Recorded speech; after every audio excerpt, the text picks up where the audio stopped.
todo mundo faz diferença, sim. Uma pessoa muda o mundo e a gente está vendo por aí uma pessoa, outra pessoa mudando o mundo para pior. É tão fácil ver. Então, gente, todo mundo faz diferença, todo mundo pode melhorar esse planeta aqui. E é isso aí. E eu não é que eu perdi a raiva, não. Ela continua dentro de mim pela indignação. Mas é que hoje ela é mais seletiva. Você ouve agora o IPOcast, o podcast do IPO Brasil. O IPO é uma comunidade global de executivos e empreendedores extraordinários com mais de 30 mil membros no mundo. Aqui, toda semana você conhece uma nova história de vida e carreira dos nossos membros. Este episódio é em parceria com o Exame e patrocinado pelo Grupo Boticário, Comerc Energia e Copenhagen.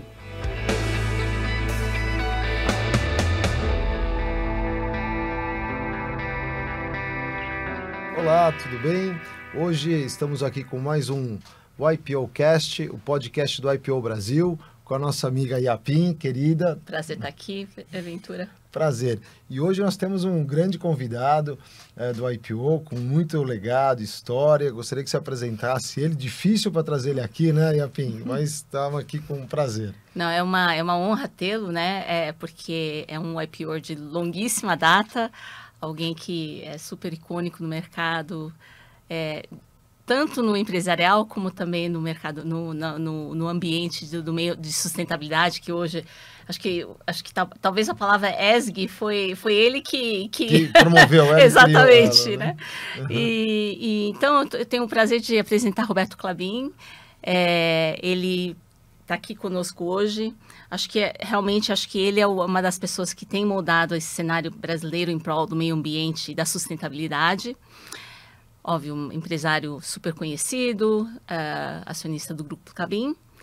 E eu acho que vai ser muito interessante, né, nessa nossa conversa de hoje, conhecer um pouco dessa jornada que ele teve, né, até esse propósito que ele tem tão forte sobre o meio ambiente, a sustentabilidade e de como isso nasceu. Um visionário. Né? Sem dúvida. Os empresários que há muito tempo atrás já vislumbrou o meio ambiente. Com né? certeza. E acho que muita gente não sabe, mas ele que fundou SOS Mata Atlântica, SOS Pantanal. Então, são realmente causas icônicas, né, nesse mundo ESG. E é um prazer, Roberto, tê-lo aqui. Prazer é todo meu. Agradeço vocês me estarem recebendo aqui. Com muito prazer eu venho aqui para falar. Eu sei que tudo é vaidade nessa vida, mas vamos tentar, vamos dizer assim, controlar a vaidade, né? E eu quero me ater aos fatos para que, enfim, eles sejam os mais reais possíveis. Você me perguntou... Dá um panorama, assim, da tua infância, como é que foi, o que aconteceu. Pouquinho. Bom, eu venho de uma família muito interessante, meu pai judeu, um judeu, vamos dizer assim, bastante integrado à comunidade, mas não religioso e tal. Minha mãe, uma católica, praticamente ela era agnóstica. E eu fui batizado nas duas religiões, uma coisa interessantíssima. Então, cada um colocou, não, meu filho tem que ser batizado na religião judaica, na religião católica e tal. E eu, como eu costumo dizer, eu reúno o melhor de ambas as religiões. Mas eu, graças a Deus, não tenho mais nenhum envolvimento com religião também, e eu tenho com espiritualidade. De qualquer maneira, eu carreguei desse lado judaico toda a história, toda a herança. É uma coisa meio tribal. E do lado da minha mãe, eu carreguei a impaciência que minha mãe tinha, a indignação que ela tinha. Ela era uma advogada, ela defendia mulheres, naquela época, estamos falando dos anos 60 e tudo mais, mulheres que não tinham recurso para pagar desquite. E ela fazia isso pro bono. Então, ela era uma pessoa que arrumou muitos inimigos, porque ela estava sempre defendendo mulheres e tal. Então, a minha casa era uma casa muito interessante, porque tinha uma série de discussões, todo final de semana eram discussões, e eu aprendia muito com isso. De tanto aprender e tanto ver minha mãe, que inclusive foi até minha professora na Faculdade de Direito do Largo de São Francisco, eu decidi entrar em Direito. Mas, no fundo, lá eu pensava o que eu quero ser. E eu queria ser piloto da Varig. Eu tirei brevet e tal, e minha namorada de então, que é hoje minha mulher, vamos comemorar, se Deus quiser, o ano que vem, 50 anos juntos de namoro, né? Uau. Casamento eu não conto namoro. E ela então, super entusiasmada, eu seria piloto da Varig, como é que ela iria me receber no aeroporto sempre que eu voltasse das viagens internacionais e tal. E aí meus pais cortaram o barato assim rapidinho, e eu então segui na linha do direito, mas assim que eu me formei, meu pai morreu. E eu tive que fazer administração de empresas e tal, e aí eu entrei nos conselhos que meu pai participava. Porém, antes disso, eu enfrentei uma coisa muito interessante. Eu fui estagiário de direito de um escritório muito famoso em São Paulo, e eu tinha um problema de comportamento hierárquico. Eu tinha um conflito com hierarquia. E aí, um dia, de tanto desentendimento entre a chefe do escritório e eu, ela chegou para mim e falou assim: olha, Roberto, você me diz que não virá na próxima sexta-feira, porque você disse que tem que estudar. Eu falei: sim, doutor, eu tenho que estudar e tal, é importante. Mas se você não vier, você será demitido. Eu falei: não, doutor, eu tenho direito como estagiário, tem que prevalece a faculdade. Não, você vai na balada, passar o fim de semana. Como é que não vem sexta, tem sábado, domingo para estudar? Não, eu estou muito mal nessa matéria, e era verdade. Bom, não apareci e fui despedido. Então, na segunda-feira fui despedido, isso foi uma verdadeira calamidade na minha casa, despedido, etc, etc e tal. Bom, 2 anos depois, meu pai me chama e fala: ô, Roberto, sabe quem vai trabalhar conosco na Metal Leve? Eu falei: não, nem sabia direito o que era a Metal Leve. A fulana e tal, advogada que te demitiu. Eu falei assim: que interessante. Tá, ok. 6 meses depois, meu pai morre. E aí eu tinha que ocupar os lugares que ele ocupava. E aí eu tinha que ocupar o lugar dele na Metal Leve. Eu tinha 23 anos, eu era completamente incompetente, não sabia absolutamente nada, mas por uma questão lá de contratos eu iria ocupar essas vagas. Imagina eu entrar num conselho com pessoas de 50 anos, 60 anos e eu com 23, 24 anos. Mas a única coisa que eu pensava era: eu vou encontrar essa advogada. Qual será a reação dela? Então, será uma reação de me receber com alegria? Será uma reação de me receber com indiferença? Qual será a minha reação? Então, eu ficava analisando. A única coisa que eu pensava era isso. Não é que eu entrei na Metal Leve, eu abri a porta da Metal Leve e a advogada estava lá, sem querer. E aí foi um sorriso, uma alegria. E, bom, passaram-se 11 anos com aquela advogada, eu agora no conselho de administração, teoricamente superior a ela e tudo mais, tal. Foram 11 anos de uma convivência pacífica, sem problema nenhum e tal. E 11 anos depois eu saí da Metal Leve, eu vendi minha participação para o Bradesco, não tinha contrato, nenhum acordo de acionistas com os demais acionistas, e no final, para que essa transação desse certo, eu necessitava que o departamento jurídico da Metal Leve me ajudasse. E ela foi 100% e me ajudou. E aí eu pensei que a vida naquele momento me ensinou uma coisa muito importante, que a vida é uma roda gigante. Tem horas que você está por baixo, tem horas que você está por cima, e você tem que aprender como se comportar nesse movimento da vida, para não fazer inimigos, para você tentar entender o outro e tudo mais. Aquilo para mim foi algo muito importante para dar início à minha carreira empresarial.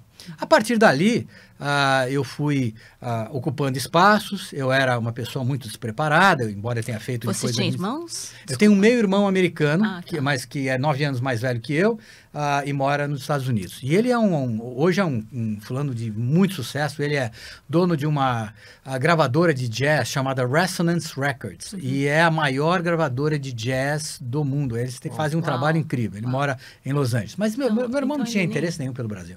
Então eu era o sucessor do meu pai aqui e tudo mais. E eu aprendi com essa história vamos dizer assim, a tentar me cercar de gente boa que pudesse suprir as minhas deficiências. Então, eu diria a você o seguinte: eu tive êxito e sobrevivi porque eu tive boas pessoas do meu lado. Eu tive a condição de criar bons times, e foram esses times de pessoas mais experientes, que complementavam, que fizeram com que eu tivesse, então, condições de crescer. E um deles, que hoje, para mim, é talvez o executivo mais importante do Brasil, é o Walter Schalka. O Walter Schalka começou trabalhando comigo, porque o pai dele era diretor, um importante diretor da Klabin. E o Walter tinha acabado de fazer estágio no Citibank, formado pelo ITA, e aí o pai dele falou, Roberto, você teria alguma oportunidade para oferecer para o meu filho? E eu falei, bom, ele pode entrar para me ajudar na minha mini holding, que eu tinha, uma coisa. E o Walter, enfim, o Walter botou ordem em tudo aquilo lá, me ajudou depois na Dixie Toga, depois ele foi presidente da Lecla, depois Dixie La Lecla, depois nós juntamos com a Toga e ele foi o presidente da Toga, até que a gente vendesse a Toga. E o Walter, para mim, é um exemplo de executivo, tanto o resultado que ele trouxe para Suzano, né? Junto ele com o Davi Pfeffer, transformaram a Suzano em algo que é irreconhecível em relação ao passado. Então, para mim, eu julgo o Walter incrível, mas pensar que o Walter começou trabalhando comigo e ele foi um dos, entre aspas, diretores da minha holding, cuidando do meu hotel no Pantanal, que era o meu projeto que eu lançava no Pantanal, que é uma coisa que eu contarei. Mas, enfim, assim começa a minha vida. Enfim, então, as minhas histórias de empresariado, elas têm um quê de uma tragicomédia, entendeu? Porque, mas é super interessante. E a Klabin? A Klabin você conseguiu... A Klabin aí eu entrei numa briga muito grande e eu determinei, então, o seguinte, vou sair do controle. Saí do controle da companhia e aí tiveram que me dar... outros bens que não faziam parte só do conjunto papel. Embora eu continue um acionista relevante, sou parte do conselho, sim, mas não faço parte do controle. Sim. Muito bem. Entre esses bens que eles tiveram que dividir e me dar, estava uma fazenda no Pantanal. E nós fizemos a divisão dessa fazenda, e aí... Nessa divisão, era um sorteio e me coube a bolinha primeira e era a sede da fazenda. Então, eu peguei a sede da fazenda e todo mundo que já não ia muito com a minha cara passou a não gostar muito mais de mim. Hoje já estou bem com a família toda, graças a Deus, é uma outra geração, é um pessoal que não carrega essas coisas, mas eu passei por toda essa história e hoje até dou risada em muitas coisas e penso, meu Deus, fui exagerado em algumas coisas e tal, mas... A melhor coisa que podia ter acontecido na minha vida foi ter recebido esta fazenda. Por quê? Porque eu, naquela época, já tinha a intenção de desenvolver um projeto de vida ali. Eu tinha uma relação com o Pantanal muito antiga, uma relação desde a minha infância. A primeira vez que eu fui ao Pantanal, tinha 10 anos de idade. Cheguei no Pantanal, me deparei com aquela beleza, me deparei com...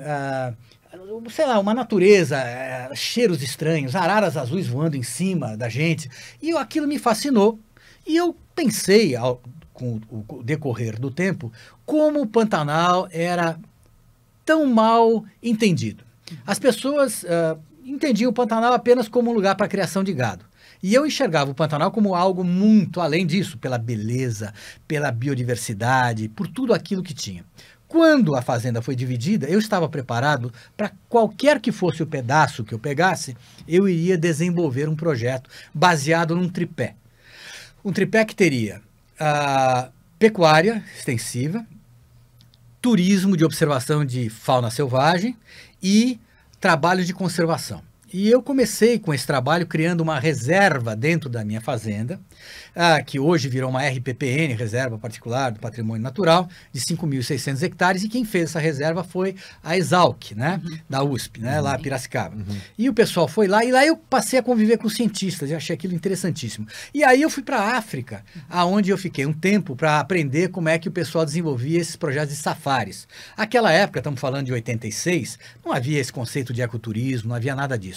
Então eu trouxe essas experiências todas, transformei a sede da antiga fazenda na minha primeira pousada e ali eu comecei a desenvolver esse trabalho de turismo. Então era um trabalho interessantíssimo. Por quê? Porque a época em que houve essa divisão e eu manifestei então o meu plano para os meus familiares, inclusive vizinhos e tal, todo mundo me chamou de doido, porque falaram, mas você vai causar um estrago cultural nessa região, você trará estrangeiros, você trará turistas, isto vai comprometer a cultura, você vai mudar os valores salariais, você vai causar uma revolução. Eu falei, dane-se, eu vou fazer tudo isso mesmo. E fiz. E o que era importante é o seguinte, imaginem vocês, enquanto uma fazenda de gado dava emprego só para homens, o momento em que eu criei um hotel, eu passei a dar empregos para a família toda. Então, o cowboy, o peão, ele passava, não só ele a ter um emprego na fazenda, como a família dele, a mulher dele, ou a filha dele, ou o filho dele estavam trabalhando no hotel. Então, isso significou uma mudança radical, porque a família hoje a partir de então, tinha muito mais renda, e a família passou a perceber que aqueles empregos dela dependiam da existência daquela biodiversidade e que eles tinham que mudar o comportamento com a biodiversidade. Eles tinham que ter mais cuidado com a fauna, mais cuidado com a fazenda, entender a importância do hóspede e valorizar a sua cultura, porque o hóspede que ia para lá, principalmente estrangeiros, o que ele queria ver era a autenticidade.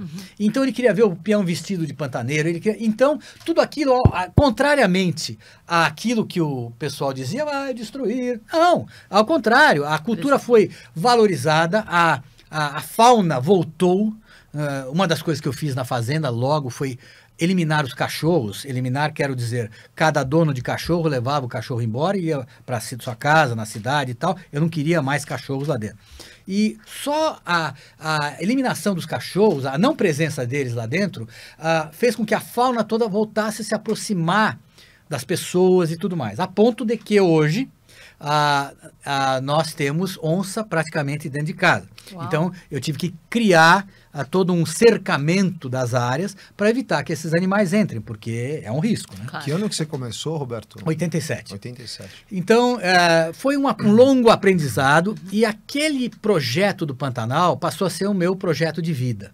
E não só o meu projeto de vida, o projeto de vida da minha mulher, o projeto de vida dos meus filhos, todo mundo ama aquela região, ama aquele negócio. Eu estava ontem, esse fim de semana teve um casamento lá na Caimã, e eu achei aquele casamento fantástico, porque a sorte é que eram amigos que estavam casando lá, mas, e pantaneiros de uma certa maneira, eles são de São Paulo, mas tem fazenda lá, são todos vizinhos, e foi maravilhoso ver toda aquela gente chegar lá e encontrar aquela natureza, e os hóspedes e os amigos viram onça, viram sucuri, viram tudo que era bicho, e todo mundo não acreditava que estava num casamento no meio do Pantanal, e eu também não acreditava como a gente tinha sido tão competente, graças à minha gerente geral, a cuidar das coisas todas. Aquilo transcorreu sem problema algum. Só que isso me dá mais vontade, me dá mais alegria. E hoje, o que me faz ir para frente é essa indignação. É que, sabe, hoje eu estava num evento, eu sou presidente do LEAD Sustentabilidade, que é lá o LEAD do João Dória, né? E eu sou uma espécie de curador de eventos de meio ambiente. E hoje, acabei de voltar dali, nós tivemos um evento muito interessante sobre biodiversidade. E eu contei uma história para as pessoas, que é uma história que me toca e que talvez seja a forma de fazer com que as pessoas percebam o que está acontecendo. Mais ou menos há 25 anos atrás, minha mulher e eu fomos para o Caribe num navio de passageiros e no sul do Caribe, chegamos ali numa das Grenadines e tal, paramos o navio grande, entramos em barcos pequenos e fomos fazer um snorkeling numa reserva marinha que ficava ali perto. Eu entrei na água, com a máscara e tal, entrei, mergulhei, achei aquele negócio espetacular, uma quantidade de corais, de peixes, uma beleza, eu saí dali quase chorando assim de emoção. Há 10 anos atrás, eu voltei lá com minha mulher, sem querer. Você chorou?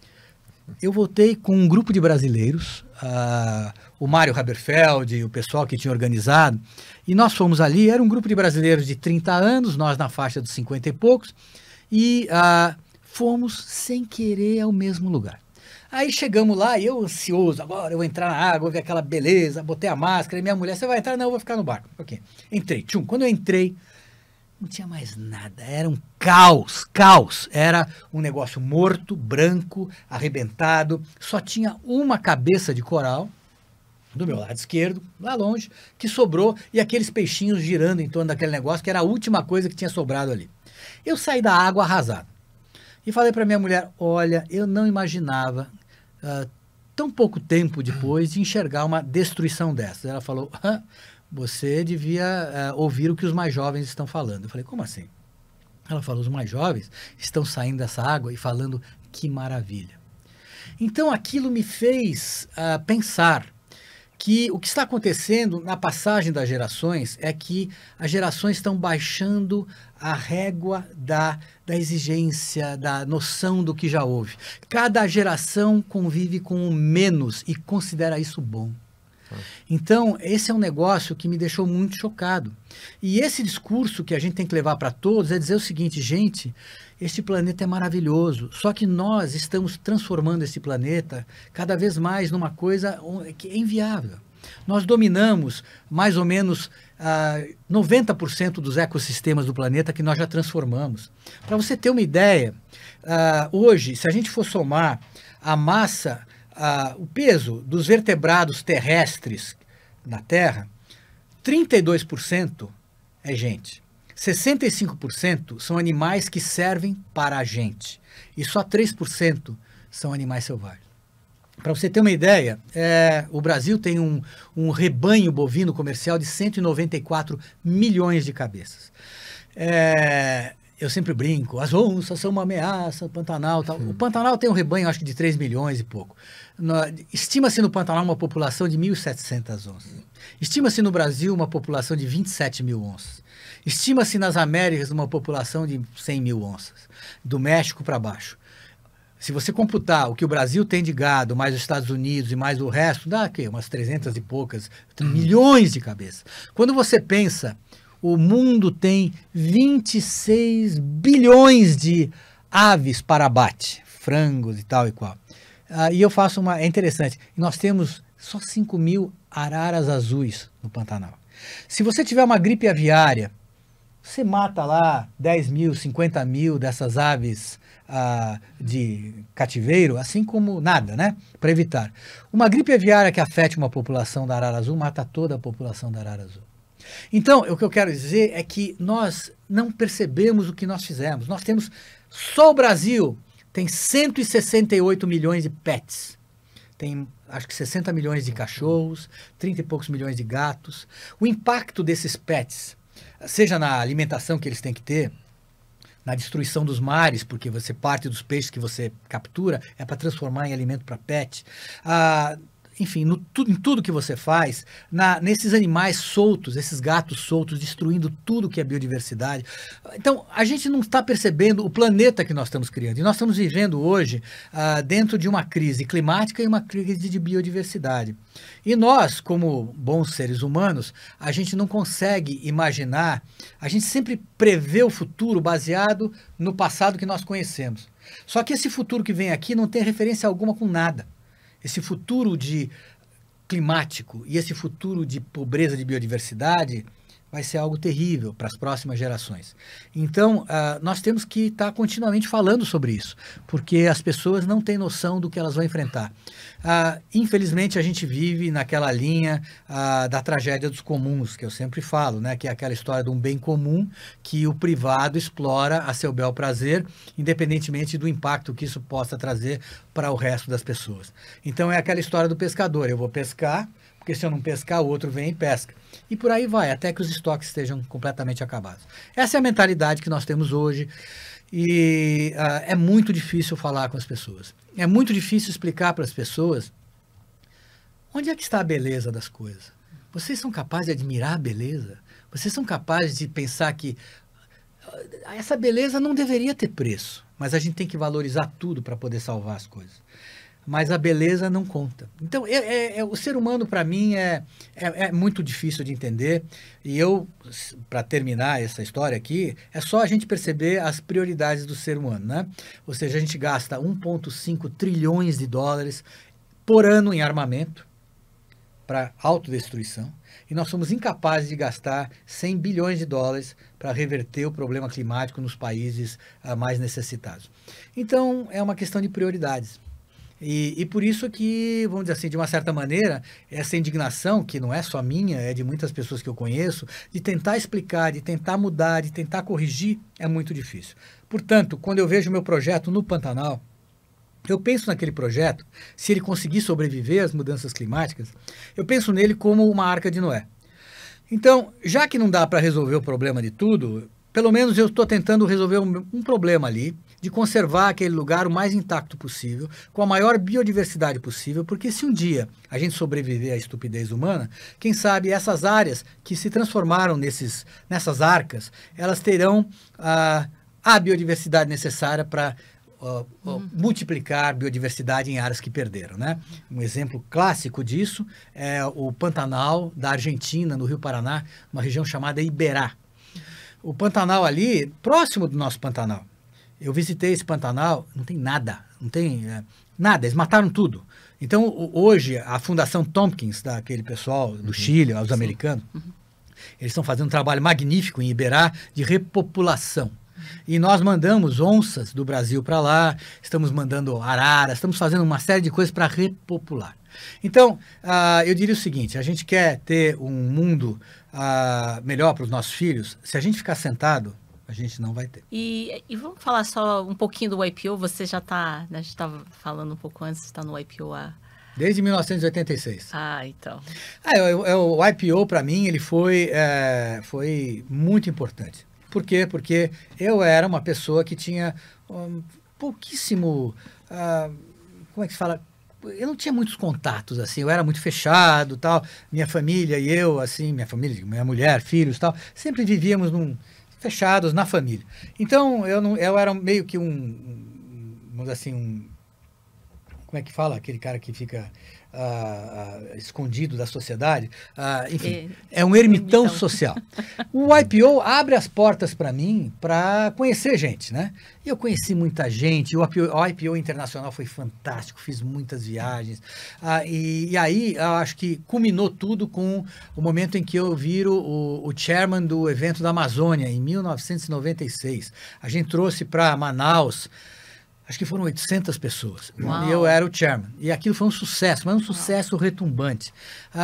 E aquilo, para mim, foi o pico da minha atuação no YPO. E depois, aí, eu hoje participo do meu fórum, tenho um relacionamento com o pessoal do Gold, né, que é os YPOs da minha idade. E não tenho relacionamento com o pessoal da sua idade, com o pessoal mais jovem, porque a gente brincava aqui, né? A vida tem muitas fases, né? Então, hoje eu não tenho mais que provar que eu sou macho alfa, né? Que eu tenho a empresa X, ou que eu não sei o que, consegui ganhar mais dinheiro, ou isso, aquilo. Hoje eu estou muito melhor comigo mesmo, eu tenho os meus projetos, eu não preciso aparecer para dizer que eu sou isso, aquilo, aquele outro, não sou. E eu me sinto muito mais à vontade. Então, a idade, ela traz dores físicas, mas ela traz muito mais sabedoria. E essa sabedoria não deixa de ser reconfortante. Então, o YPO, para mim, é fundamental do ponto de vista dessa base que me deu, dessa oportunidade que está me dando hoje aqui. Eu acho isso muito legal. Mas, hoje eu estou voltado mais para os antigos e é com os quais eu tenho mais diálogo. Não, mas sem dúvida, assim, a possibilidade de ouvir uma história com a sua, seu conhecimento, visão, seu empenho, né? Acho isso muito legal Queria ouvir um pouco filhos, como eles estão, qual meus foi filhos, a trajetória? A trajetória dos meus filhos é muito interessante. Eu tenho uma filha que é artista, nenhum dos filhos é envolvido na questão ambiental como eu. Eles têm amor, gosto por isso, mas eles, de uma certa forma, me acham um radical, né? Então, como que é o bio? Como você fala? Biodesagradável.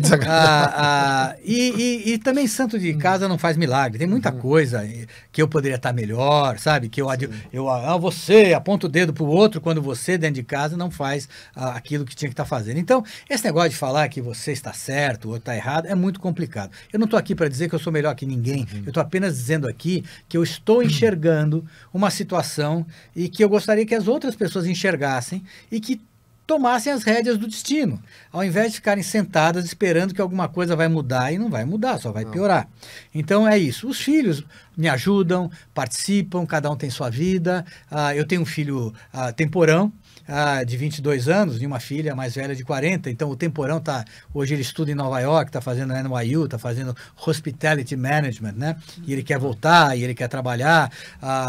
Ele é um grande networker, então eu acho interessante. Eu estou fora de redes sociais, esse negócio todo para mim, Deus me livre. E então eu fico vendo jovens ali, não consigo entender muitas coisas, Mas, sinceramente, não estou nem aí. Eu estou feliz com a minha mulher, eu estou feliz com o que eu faço, estou feliz com os meus projetos, e eu sei que eu carrego muita gente nos meus projetos, porque eu acabo motivando as pessoas.